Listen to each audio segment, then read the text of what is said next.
to the lecture series of construction management.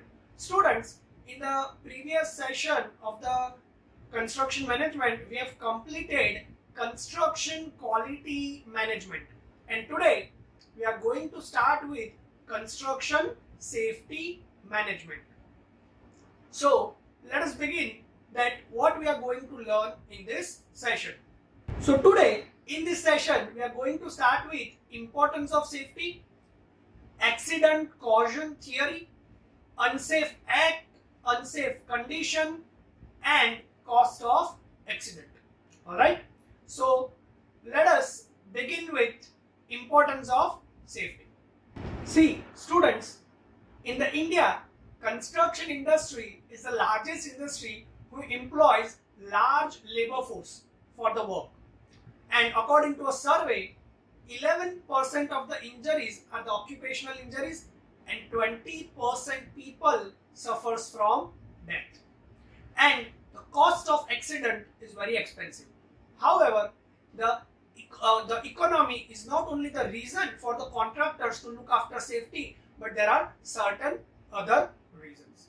Before I tell you what are the reasons and what are the points why being a contractor or why being an business person we should provide the safety on our site, let us understand a practical scenario. For an example, if you are a contractor or a senior engineer, now an accident happens on your site, natural accident. For an example, a laborer who was working on the 7th or 8th floor, and on the edge of the building he just falls off and dies immediately. Now the first thing, the laborers will call you, or laborers will or you will check that he's alive or dead. So you find that he's dead. Now first you need to inform the police that an accident has happened. This is a police, so we can declare it as a natural death. Apart from that, you need to convince the other laborers that they should shift the body. Laborers will not shift the dead body, so you need to convince them by bribing them. Even you need to bribe something to police. Then you need to take care of the media, because client will tell you that this is your labor, you are executing the site, so you will be the responsible. You should not put my name at any place. So you should have to cover that also. Now you need to call their family persons, and you need to pay the travel expense for the family person. You need to compensate that, and after all of that happens, there will be a fear of work amongst the other labor, or there will be cost of replacement. So, and the mental burden you have suffered for a certain period of time. So accident can literally burden you in the stress in terms of cost time. There will be delay in work, there will be extra cost, there will be mental stress. So there will be risk of reputation of your company. So there are a lot of things attached with an accident, right? So now let us see what are the criteria we should consider to provide the safety towards our labor. So the first is humanitarian consideration. See students, whenever an accident happens, the person and the entire family suffers a lot, and that pain or suffering cannot be measured into the cost.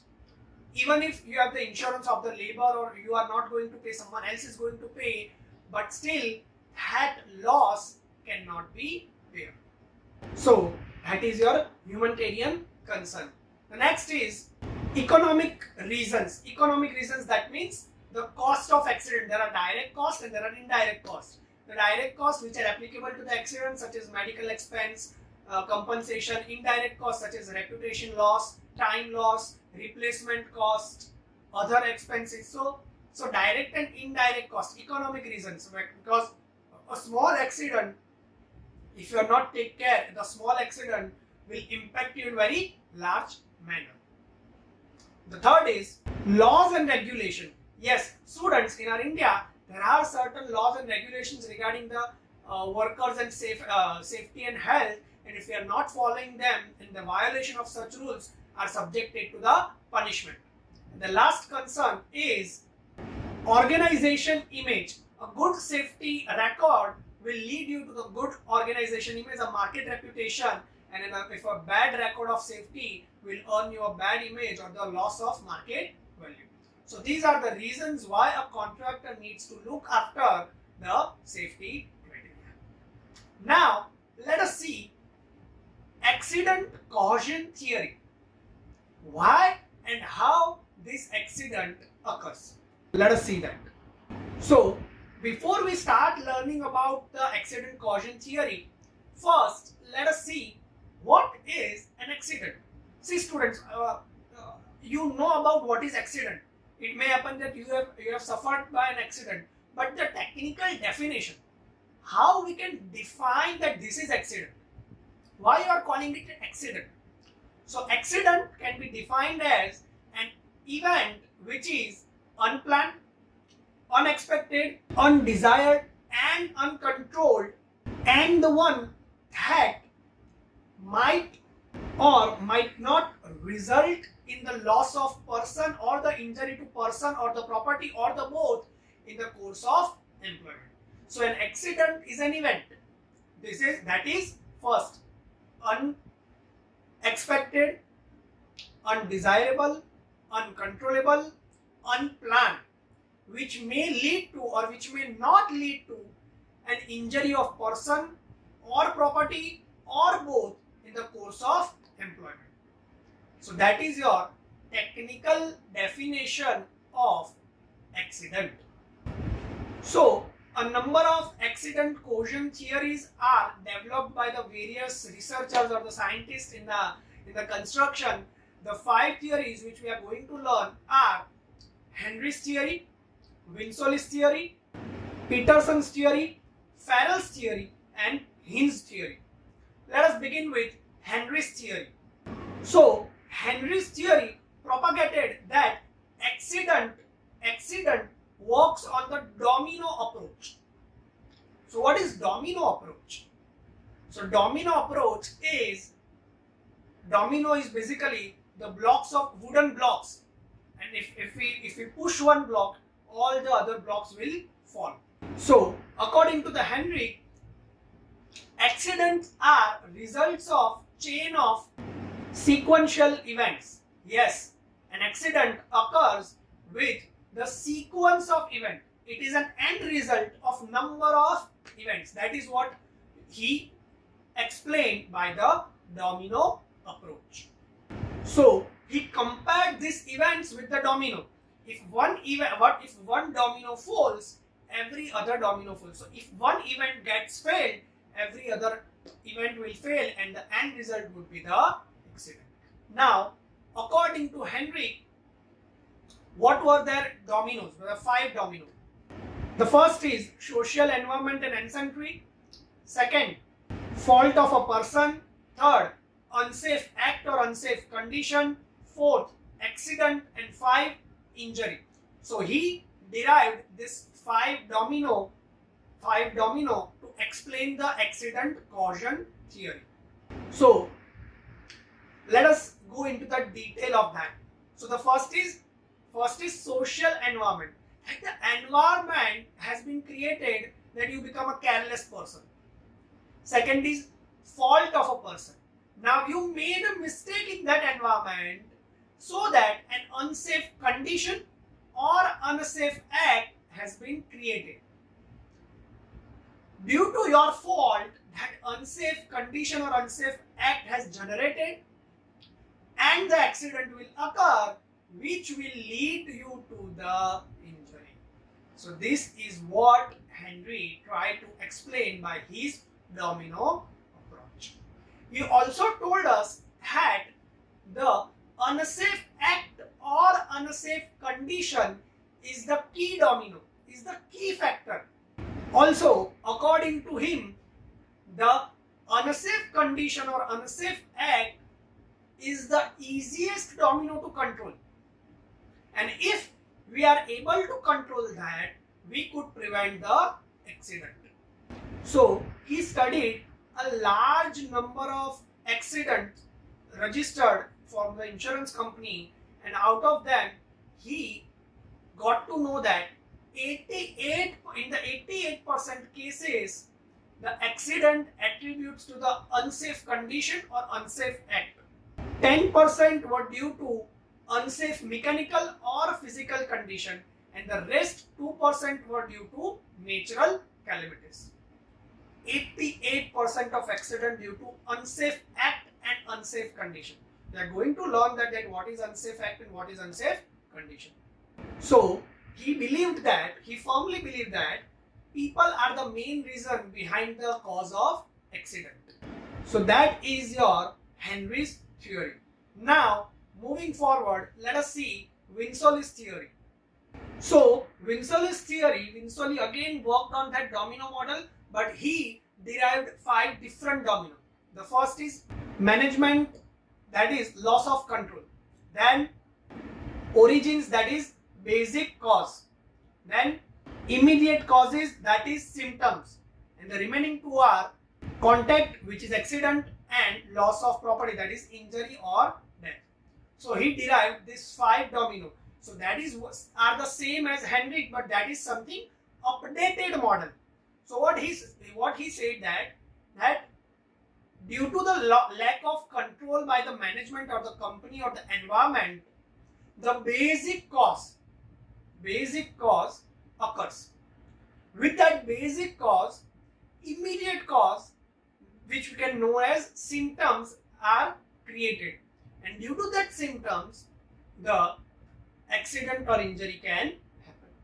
So here the basic cause can be derived as personal factor or job factor. So the personal factor includes lack of understanding or ability, improper motivation, illness, mental or personal problems. So these are the personal factors which creates a basic cause. Now let us see the job factors. So job factor includes inadequate work, improper maintenance or bad design, low quality equipment, and normal or abnormal wear and tear. So this basic cause happens due to personal and job factors. Now the immediate cause is your unsafe act or unsafe condition. We are comparing with the Henry's model. So immediate cause is your unsafe act or unsafe conditions. So I hope we are clear about Winsole's theory. Moving forward, let us see Peterson's theory. So according to the Peterson, root cause of accident is directly associated with the management system. He developed a non-domino based approach or model in 1971, which is known as multiple causation model. So he said that accident not only happens with the origin of single factor. He believed that there are number of causes and sub-causes which are responsible for occurrence of an accident. So to understand the Peterson's model, let us take an example that a worker falls off a defective ladder. So now if you use the domino approach to explain this cause of accident, the domino approach would say that this is due to unsafe act or unsafe condition. The climbing to the defective ladder was an unsafe act by the worker, and the presence of that defective ladder is unsafe condition, and removal of that ladder would be the prevention measure. So that is why domino approach. Now let us understand by the multiple causation model. So using multiple causation model, the investigator should analyze such causes such as why this defective ladder was allowed by the supervisor, or the labor was previously known that this ladder is already defective, or he was trained enough to work with such ladders, or also he was reminded that the ladder which he is going to use is defective. So there are cause and sub-cause are analyzed in multiple caution model. So that is how a domino approach and the multiple caution theory works. Now let us move forward with Farrell's theory. So students, many accident caution theories are based on human error factor or human error model. Out of them, the behavioral model and human factor model are the most important one. So this Farrell's theory is an important model under the head of human factor model. He developed that number of accidents which are happening on the site are based on chain of human factors. He believed that an accident happens due to the error of humans, such as overload beyond the capacity of a person. Second, incorrect response by the person due to inability. And third, performing an improper activity due to lack of awareness. So these are the human factor reasons which is why an accident happens. Now let us look at the Hines theory. So Hines developed a distraction model to explain the accident caution. She told us that there are two things. First, recognized safety hazard or mental distraction. Second, well-defined task. And these two things are universally related to each other. If there is a recognized mental distraction or the recognized hazard, then we are not going to complete the task in very well manner. So higher the hazard, lower the chances that work will be finished, and lower the hazard, higher the chances. So that is Hines theory. So these are the 5 accident caution theory. So I hope we are clear about importance of safety, what is accident, and what are the accident caution theory. Now let us see the unsafe conditions. Unsafe conditions. So unsafe condition is the one in which the physical layout of the site or the workplace and tools, equipment and material are in violation with contemporary safety standards. So that can be termed as unsafe condition, that the physical layout of the site or the workplace and tools, equipment and the material are not conforming the safety standards. So generally there could be 5 major unsafe conditions. The first is defects of agencies. So defect of agencies, that is rough or slippery work, then overloaded tools, overloaded equipment, defective tools, defective ladders, etc. So that is due to the defect of agency. Second is dress hazard, such as improper clothing and lack of protective equipment. Students, this is the major cause in the current practice. PPE, personal protective equipment, such as helmet, gloves, safety shoes, jacket. How many times you have seen a labor wearing them? Even if the contractor is buying that for them, they will be not wearing, or they will be saying like they have lost it, they have broken it, that has been stolen. So 1, 2, 3 days, 5 days maximum, they are not going to use that. So that is the major cause of unsafe condition, that lack of personal protective equipment. Alright. The next is placement hazards, such as inadequately guarded, unguarded, protruding ends of reinforcement bar, protruding nails and binding wire. And the last is unshored trenches. Placement hazard, that how you place the things on the side, that creates an unsafe environment or unsafe condition. The next is environmental hazards, such as improper lighting, insufficient workplace, improper ventilation, etc. Apart from that, unsafe condition can be termed as lack of proper planning, the use of unsafe methods, absence of safety equipment, broken ladder, structurally defective equipments or the platforms, etc. So these are the unsafe conditions which are happening on the site. Now let us look at the unsafe acts. Now the unsafe act is the act of doing something which is unsafe or failing to do something which should not have been done. Either you do something that is unsafe, either you don't do something which is required from you to do. So that is your unsafe act. So now some of the examples of unsafe acts are the decision to proceed with unsafe condition. As an employee, as an engineer, you are aware that this is improper, but still you are going to proceed with that risk. That is your unsafe act.